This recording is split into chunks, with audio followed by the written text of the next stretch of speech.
Что запрещено делать мужу по отношению ко мне? Мужу запрещено оскорблять меня. Мужу запрещено унижать меня. Мужу запрещено изменять. Муж не может прийти домой пьяным. Муж не может поднимать на меня руку. Муж должен обеспечить меня жильем. Мужу запрещено сравнивать меня с кем. Либо муж не может запрещать мне работать с дозволенной работой. Мужу не дозволяется обращаться ко мне плохо. Муж не может проявлять жадность к семье. Муж не может сравнивать меня с матерью.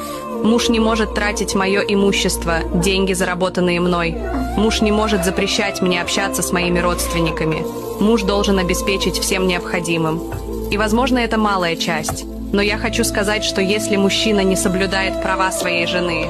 Да-да, в исламе огромные права у женщин. На нем будет такой же грех перед Всевышним. Быть женщиной в исламе означает находиться под защитой,